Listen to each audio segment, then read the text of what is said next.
Now, on News Talk 105.9 WMAL. Vince Coglianese. Good afternoon to you. 5:06 now, News Talk 105.9 WMAL, where we're making sense of the news. You can join us today, 888-630-9625, 888-630-WMAL. The Biden family business partner Devon Archer speaking out this week in a series of conversations, one with the House Oversight Committee, one with Tucker Carlson. He revealed that the Bidens have engaged in an abuse of power. He called it an abuse of soft power. He said that Joe Biden was routinely on the phone with the family's business partners, of course, as a way to induce money to flow in to the family. He said that the Biden family intimidated would-be threats to their income streams. He told the Oversight Committee this week. He says Hunter called D.C. for help with the Ukrainian prosecutor, at one point admitting during that testimony that he was told that it was Joe Biden who was on the other end of that phone. He also said that Joe's involvement meant more money flowed in, and that's how Hunter Biden was able to buy all of these fancy cars. For more on all of this, I want to bring in the great Harmeet Dillon now. She's the founder of the Center for American Liberty and joins us on the phone. Harmeet, nice to talk to you. Yeah, happy to be here. Thank you. Boy, it seems like we have enough to impeach at this point, don't we? Well, I would think so. I think we've actually been at that point for some time, to be frank.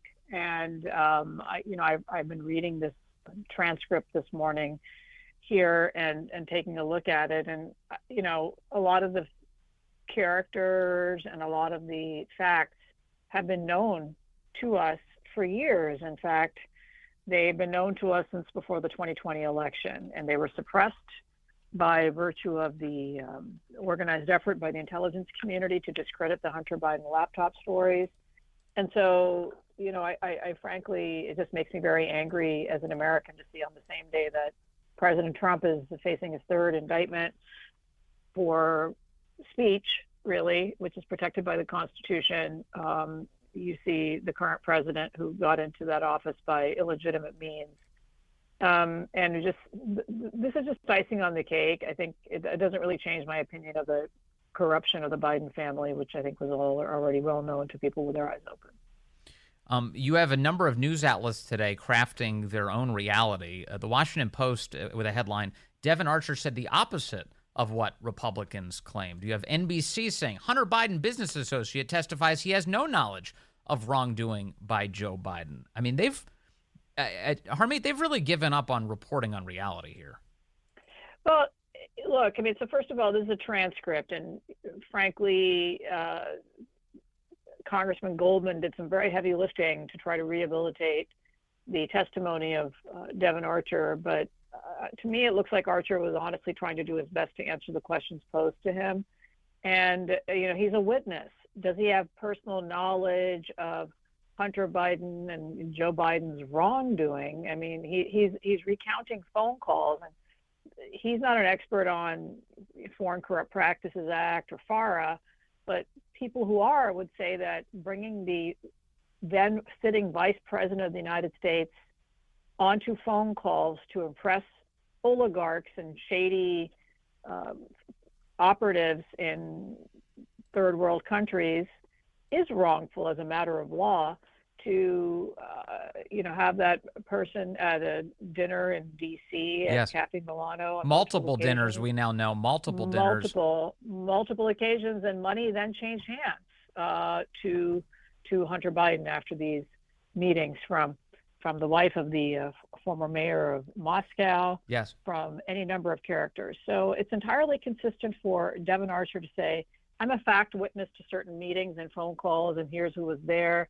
I mean, it reads like some John le Carré novel, meetings in Burj Khalifa, in Dubai, meetings in Lake Como, meetings in Beijing, meetings all over the world, long plane rides, just millions of dollars flying around, prime ministers on the boards of these companies, just shady and frankly gross for a United States president or vice president to be associated with any of that. Yes, an active vice president of the United States. taking part in enriching his family. And it's interesting, I've been amused by the fact that Devon Archer uses kind of squirrely language to explain a lot of this, and he feigns ignorance as to why Hunter Biden was involved in some of these deals. He talks about, well, he was involved, he was there to kind of handle the regulatory side of things. When what he really means is he doesn't have to go through any layers. He can just call his father the Vice President of the United States.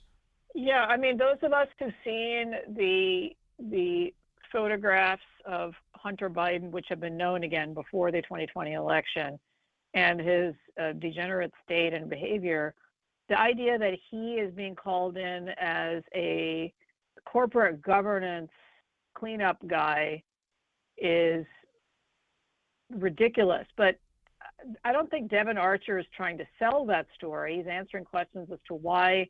How was it portrayed at the time to these people? What was the idea? Right. And this was the straight-faced story that they were telling this guy.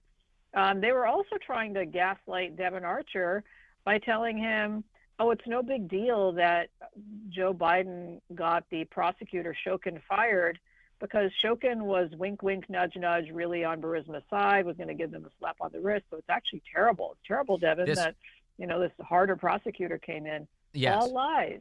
This was a feature of what you're talking about. It was in the transcript. Devon Archer claims he was actually told by someone that, Shokin was protecting Burisma. But when under questioning, he was asked, wait a second, did the Burisma executives tell you that? Did Zlovchevsky tell you that? Did Hunter Biden tell you that? And the answer to a T was no. It wasn't anybody who was closely associated with this business. It was somebody else. It was somebody else. And, what we're learning in this process is that oligarchs with shady businesses who are on watch lists from our government hire connected people in D.C., including the family of the people in the top roles, to get them visas, to lobby for them at the State Department. It's gross. It's literally like what you see in what we call corrupt third world countries. That is our country today. That is our country. Yeah, exactly. And by the way, Hunter is not the only, kind of famous political child involved here. Hunter for years was partnered up with Christopher Hines too, the stepson of Secretary of State John Kerry. The two of them have been doing this. They've been trading access forever. But right now we're just dealing with the current president of the United States, which at this point, as you and I open the conversation, we've, I think, proved beyond a shadow of a doubt that he has brought in money for his family using his position of power. Yeah, 100%. And yeah, am I shocked to learn that gambling is going on inside the Beltway? I'm not shocked, but I don't think it's okay no matter who's doing it, quite frankly, right? Republican or Democrat. And this is why we have low voter turnout. This is why Americans are so depressed and disenchanted with our government. Is people think that the little guy's vote doesn't matter. It's just who you know and stuff happening inside the Beltway, and that's a bipartisan problem. It really is. Yeah, it's a bummer, is what it is too. So let me shift gears to the way the American people are being treated by the Biden administration. We have a number of stories out about what are now being referred to as the Facebook files, which are in documents obtained by Congress that show how throughout the course of the Biden administration, the White House has routinely and aggressively demanded large quantities of user data from Facebook. They've demanded that Facebook censor true information that goes against government talking points, specifically as it relates to COVID and the vaccines. As you view all of this, Harmeet Dillon, what are you thinking? Well, I have several clients who are implicated in the sense of they're on the receiving end of censorship demands by the government. I myself have been told by the Weaponization Committee staff that I'm mentioned in these documents as well. I don't think I've seen all of it, but it's outrageous. It's a violation of the First Amendment. I and our Center for American Liberty brought the first lawsuit of its kind against social media companies colluding with government officials in California, O'Hanley versus Padilla. where we had discovered that state of California was using our taxpayer dollars to the tune of $25 million to write up censorship demands for the social media companies, which then executed them almost unfailingly. And, the first judge to hear this case said, no, it is not a violation of the First Amendment. The Ninth Circuit said, no, this is totally okay. Companies can do this and the government can do that. I think that is wrong. And so that case is pending before the Supreme Court. Meanwhile, Missouri versus Biden has had a different outcome in front of a different judge. Really great outcome. Yes. Where the federal government's behavior in this regard has been enjoined. Now there's a temporary stay on that. There's a Court of Appeals hearing is coming up on the injunction.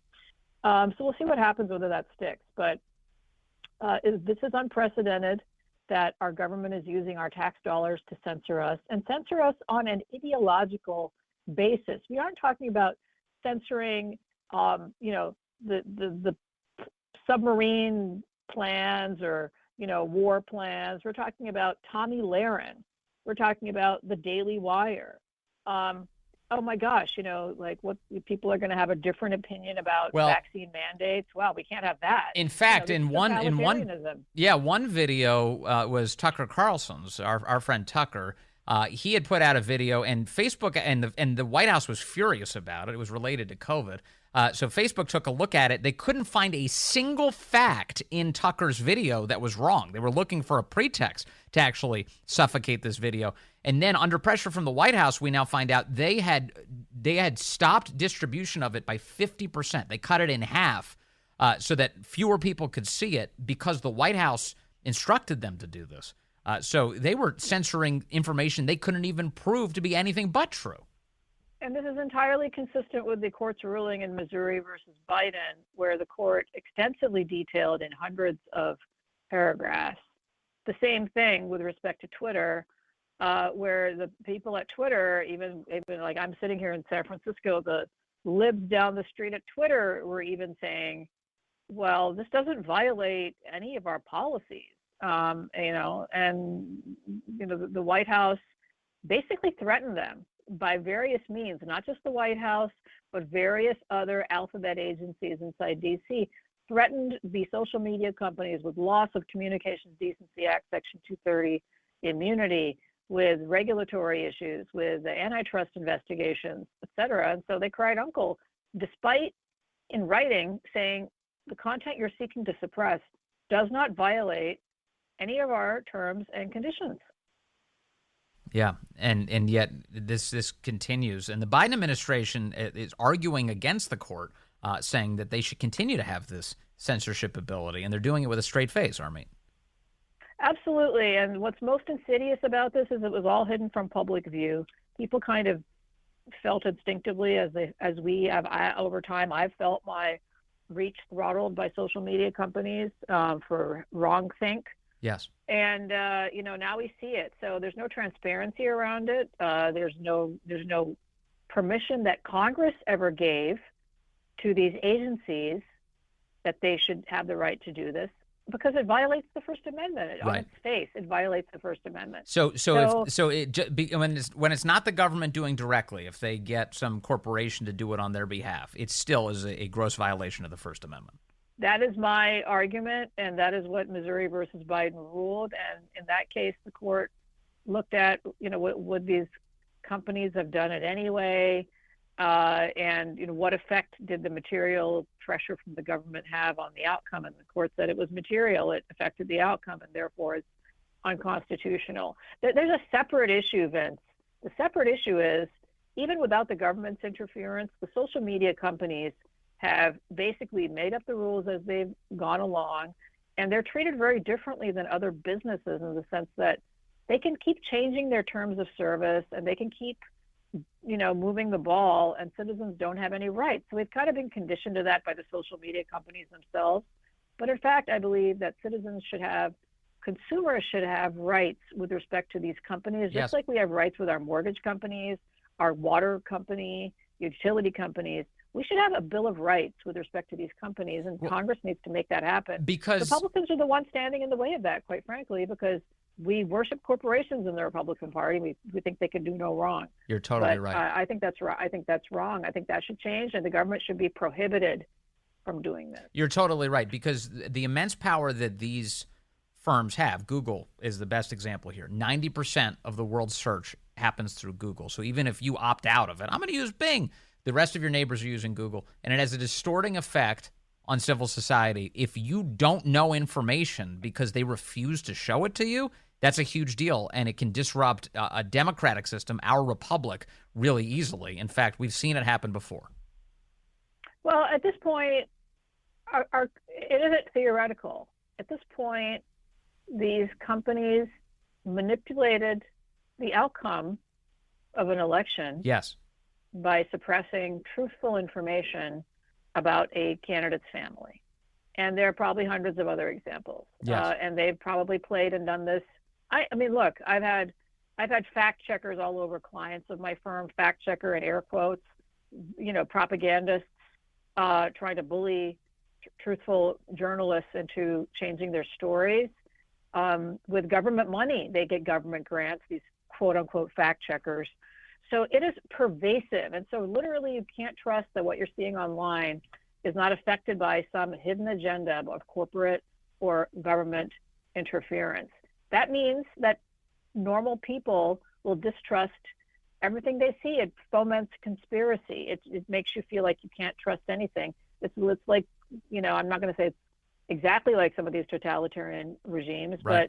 But in China and North Korea, the government manipulates what you see. Big time. And that's our country is becoming that way. Yeah, we have to confront the threats to liberty wherever they come from, government or otherwise. Harmeet Dillon, thank you very much, as always, for your excellent work for our country and your time today. Thank you, Harmeet. My pleasure. Thank you, Vince. All right, it's 5:23 now. First thing each morning, O'Connor and Company with Larry O'Connor. Weekday mornings from 5 to 9 on WMAL. Oh, coming up on the Vince Coglianese Show. Boy, I never will get to the bottom of what Rush Limbaugh called the stack of stuff. Never going to make it to the bottom. But, boy, I have a lot for you. I ran into Vivek Ramaswamy last night. I'll tell you a little bit about our exchange. Also, our producer here, Courtney Ganamort, he's off right now. He's on vacation. But you'll never guess who he ran into during his travels and then confronted and said, "Shame on you." That's all ahead on the Vince Coglianese Show. Well, good afternoon to you. 5:35 here. News Talk 105.9 WMAL, where we're making sense of the news. You can join us today. 888-630-9625. 888-630-WMAL. Always appreciate your contributions.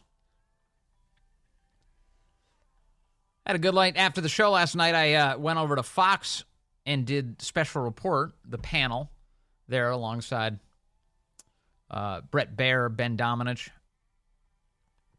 and Steph Kite from Axios. She's a reporter over there. And just ahead of that conversation, also at Fox to be on Special Report that evening was presidential candidate Vivek Ramaswamy. And so I ran into him, and he keeps a pretty light staff. It's just two people with him. He's got the money to fund his own campaign, but he's got enough contributions to make the debate stage. That was a big deal for all of these candidates. They need to get enough contributions from around the country in order to qualify for the debate stage. Vivek has done that. He's hustling, man. He's all over the place. He was in Nashville yesterday morning calling for the release of the Tranifesto. Remember the transgender shooter that attacked the Christian school? And the Biden administration does not want the manifesto to be released for obvious reasons. We all know what's going to be in there. The anti-Christian bigotry, the mental illness associated with all of this. They don't want any of this on display because it goes right to the heart of the leftist agenda, and the last thing they want to do is jeopardize that. So they're going to keep hiding this thing. But Vivek, good for him. He gets out there and he's actually doing something that people care about. They want to release this thing. This is Vivek yesterday in Nashville. We must speak the truth. It is who we are. Yet we now risk making that same mistake here again, right here in Tennessee. The same governor who pledged to release that manifesto, only to renege on that pledge, not to have released it, now hiding it to date, is convening a special session of the legislature of Tennessee later this month on August 21st to call for specific legal anti-gun measures to be passed and signed into law in this state. The right answer may well be to remove psychiatrically ill people from their communities than it is to remove guns from law-abiding citizens. Yeah. The right answer may well be to put armed security guards in schools, both public schools and private schools. But here, what he's getting at is you're not going to release the underlying explanation for why this person shot up the school, and then you're going to disarm law-abiding citizens? This is a Republican governor, Bill Lee. To protect our children and prevent this tragedy. But we're not going to get to the right answer unless we get to the truth. We live in a moment where our government assumes that we cannot handle the truth, that we can't handle the truth about COVID-19. He's right. That we can't handle the truth about the COVID vaccines, that we can't handle the truth about Ukraine, that we can't handle the truth about government censorship. Today, that same government assumes that we can't handle the truth about what happened here on March 27th. I am here to say that we, the people in the United States of America, we can handle the truth. Yes, and release the manifesto. That's what he's calling for here. And that is so long overdue. Have you noticed that in every other shooting ever, the manifesto becomes public? We know everybody's manifesto. It's all out there, but the Tranifesto not released. We don't get to see that. Maybe someday. But there you go. You have Vivek putting up some pressure. So Vivek, like as I mentioned, all over the country. So he was in Nashville yesterday for that. And then he flies to Washington, D.C., where I saw him last night at Fox. We exchanged some nice words. He didn't. It's one of those things where he didn't recognize me until, well, one, my voice, and two, I said my name, and he instantly was like, "Oh, from the radio, yeah. Oh my gosh!" And like he was really at that point really nice, but like politician nice. Like he just wanted to leave me with a warm and fuzzy. He's like, "You're the best." He's like, "This is the kind of stuff he was saying," and I was like, "Yeah, you say that to all the radio hosts. Come on." I have no idea if he actually thinks that, but it was nice of him to say. He was a nice guy. He was really nice to spend some time with. But then right after that, he flew off to New Hampshire last night. And then today, he was back in Washington, D.C., standing outside the courthouse because of the attack on Trump today by the Biden administration. He was out there standing up for Trump and going against the Justice Department. Here he is earlier today. Take a listen to this.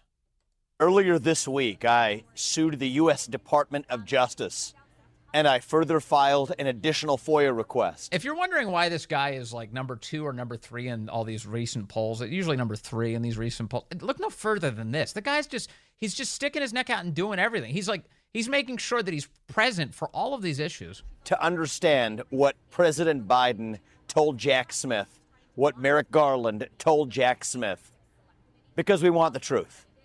Today, I'm in front of the courthouse in Washington, D.C., where the 45th President of the United States, my competitor in this race, will be arraigned later today. But I think that the symbolic moment of today is something far deeper than just this case. We live in an era of the noble lie, the so-called lie that the government tells to its people because it believes the people can't handle the truth. There it is again. Why is it that we see the rise of 3 different indictments, 3 supposedly independent prosecutions at the same time in the midst of a presidential election? It's because the government does not trust the people to select their leaders.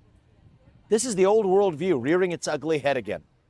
We fought a revolution in this country in 1776 for a simple idea, that we the people determine how we select our leaders and have a government that is accountable to its people rather than the other way around. You know, the one thing I will say that I think he's getting wrong here is that it's not the government protecting us from ourselves, as paternal as it is. They have utter contempt for the populace. It's not that, we'll make the best decisions for them. No, we'll exploit them. We'll wring every last dollar out of them. We'll use them to our advantage. That's what's happening, I think. But really good. I do like that Vivek is confronting all of this and making himself present here, not shying away and standing up to these obvious abuses of power in a way that so many Republican candidates should also be doing. Don't you think? I do. Let me see here. Let me take Billy calling in from La Plata now, line 3. Billy, good afternoon. You're on the Vince Coglianese Show. How are you, Vince? I've been enjoying your show since you're in the morning with Mary Walter. Well, thank you, Billy, Great for that. job. I appreciate that.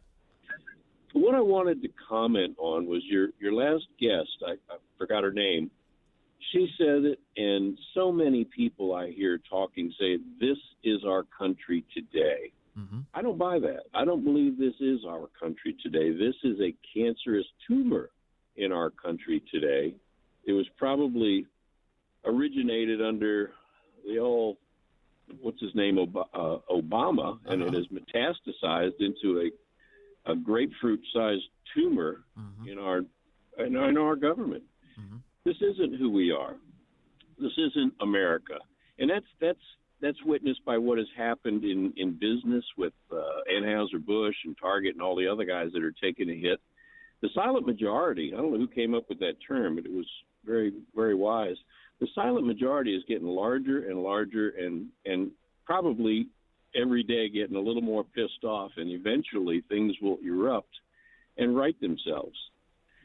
That's just my take on it. I hope so. I've been thinking about, I mentioned this past week, I've been thinking about that phrase, the silent majority, because I do think it accurately reflects a reality in our country that normal people, whether by virtue of their busyness or because they're just trying to keep their family intact and they don't want to destroy their livelihoods, there's a lot of silence out there in the face of all of this insanity and tyranny. But that silence, though, Billy, also implies that there's a bit of nervousness about being vocal. And my sense is, and you just mentioned it a moment ago, that the way out of this is for things to, quote, blow up. I do think that it's going to take more people being vocal about standing up for what's right. And we've already seen that, right? We've seen that with parents across the country who've gone to school board meetings and they're speaking up. They've got something to say, and they're going to say it. And they're going to have their microphones shut off, and they're going to say it anyway with that microphone muted. We're beginning to see it, and I think, Billy, what you and I want is more of that in order to restore this country and to excise that tumor you just referred to. But the question is, what do your average guy like myself, what do you do? I actually entertained the concept of running for Congress last go-round, and it's financially not practical. You know, right? What can the average guy do to make a change? And so many people get so frustrated with the what's the word I'm looking for? They can't really affect anything. They can squawk amongst themselves, sure, and sit around the bar and drink beer and complain sure, and whine. But what can we do proactively, nonviolently, to right this wrong? The cancer, I mean, when Donald Trump called D.C. a swamp, that was the understatement of the century. Sure was. It's, the cancer is all throughout the executive and judicial and just every branch of government. Yeah. And it seems to be growing and growing, and we need to right this wrong. I totally agree with you. So I think the answers lie in a couple things. One, and most fundamentally, is obviously your right to vote. Now, the big question mark that comes along with that is the integrity of our election system. That's what everybody's worried about, and that is a legitimate worry. And so what you should do, and what you is encourage your leaders, those who can be responsible and those who can affect that change, to ensure that every election system is as secure and believable as possible across this great country. Simultaneously, you have to exercise your right to vote. Your apathy can't dominate you. You have to do it, even in the bluest of areas. Go out, put your numbers on the scoreboard, even if it's going to result in a loss for whatever it is you intend to secure, because you have to project forward that there are people, even in the bluest of areas, who believe in a better way. We saw it happen in Southern California. You saw it happen where you had entire school boards thrown out by lefties who were furious about the way their kids were treated during COVID. It is possible, that's for sure. And I think going forward into this next election, because you have to overwhelm the system with legitimate votes for a better way forward for our country, right? Now, the other piece on what the average person can do is, we all are at different places in our lives. We all have different access to different things. I have the blessing of having the microphone and being able to do this show each day. That is obviously one of the places that God has blessed me with, and I appreciate that. I'm going to use it to the best of my ability. But all of us are called to different things, and we have different risk tolerances, right? You may be putting something on the line by jumping out and defending your position on something in your workplace, wherever. But the reality is, like, even if you can't give a speech, even if you can't give $1, it is possible to say no. It is possible to just stand up and just say, sorry, no, I'm not going along with this. It violates my conscience. It's against my religious beliefs. It's not good for my family. It's not good for my community. I can't be a part of this. It is okay to say no, and there will be consequences for people who say no. That's definitely true, and it's worth assessing that with your family and your loved ones before you do. But that act is something that is accessible to most people in some capacity, just to say no. I think that's a starting point. I think it'd be great. I for one, have been an election judge in Charles County for many, many, many, many years, and in our jurisdiction, it's as safe as it can be. I see no holes in the election system here, but I can't speak for Pennsylvania. I can't speak for Illinois and all the other places that Sure. all of that stuff went by. Yep. But everybody has to get out and vote, whether you vote for Donald Trump or Vivek or whoever you vote for. Yes. You got to vote. You got to vote. You got to get this cancer exorcised from our society. Yep. We need a great American Renaissance here. We need to, as a former president once said, perhaps future president, make America great again. Billy, thank you very much. I appreciate the call. My pleasure. Thank you. Let me take Dave calling in from Maryland now, line 5. Dave, good afternoon. You're on the Vince Coglianese Show. Hey, Vince. Thanks for having me. I really enjoy the show. Thank you. My pleasure. Thank you. So I may be incorrect, but I believe the term silent majority was first coined by former disgraced Maryland governor. Well, I guess he was an okay governor in Maryland, but disgraced Vice President Spiro Agnew during the election of 1968, Richard Nixon and Spiro Agnew, and it was in response to the tumult of all the protests and everything else that was going on at the time. Mm-hmm. Now, my impression, you may be right. My impression was that it was Nixon who gave a speech about the silent majority. It could have been Nixon. It could have been Agnew, but I was pretty certain that it came out of that campaign. Right. Yeah, it dates back to that. I just think that what it implies, though, in its current usage, is that, and especially nowadays, it's almost a paralyzed silence. It's a silence that's the product of intimidation and destruction, and rather than just people going about their lives. Right, we're absolutely correct, and feeling voiceless and powerless, and you look at what's being done with the collusion of the federal government and the social media. It just underscores it, how it happens. Yes. Where people's voices are suppressed. That's true. Yeah, that's not all willful silence. That's a good point. Some of it is coerced silence. They don't even realize you're posting to your social media sites and you're not expressing yourself to anybody because the big media companies jumped in and they shut you down. No, it's excellent. That's exactly right. Or the newspapers or the networks reporting stories with glaring omissions. Yeah. And context. Yes, no, that's it keeps people uninformed. That's totally right. Dave, thank you. I really appreciate the call. All right, hold. The new WMAL app has arrived. Download it today and listen anywhere in the world. All right, let's take a phone call. Al is calling in. Line 6, Al is in Bowie. Hello, Al. Hi, Vince. How you doing, buddy? I'm good. What's on your mind, sir? Hey, man, so I go around all the time over here in Prince George's County in the People's Republic of Maryland, and I have a bumper sticker, and I have a T-shirt, and I have a big smile on my face, and the bumper sticker and the T-shirt say, Democrats are the problem, change my mind. And I don't know who came up with that change my mind thing. Steven Crowder. Steven Crowder came up with that. It's a good concept. Has anybody ever taken you up on your offer, Al? Oh, my gosh. I'm telling you, Vince, I've made some fast friends. I've never had a person object in any other way. I've had people say, what's wrong with you, man? You know, because like, as I said, I'm in Prince George's County, People's Republic of Maryland, but I've never had anybody threaten any kind of violence or anything. They say, what's that mean? What's that mean? And then we talk, and sometimes people say, go ahead with your bad self and just walk away. But other people say, I see what you're talking about. What an old-fashioned notion. You have a conversation and try and change somebody's mind. How about that? Al, thank you for that. A good way to end the show. Just start a conversation. Hey, I did promise you, Corey and Ganamart, who's our producer, he's on vacation right now in Puerto Rico. He ran into the head of the teachers union, AFT, Randy Weingarten. They were at the same buffet, apparently. Of course she was at a buffet. And he said to her, "Shame on you. You cost a whole generation of kids their education." She was like, "What do you mean? Everybody has Rochelle Walensky's number." Yeah, sure. Then let me text her so I can ask whether or not everybody has it. Oh, wait, I don't have it. We'll talk to Corey about it when he gets back from vacation. God bless you. The great one, Mark Levin, up next. News Talk 105.9 WMAL. Making sense of the news.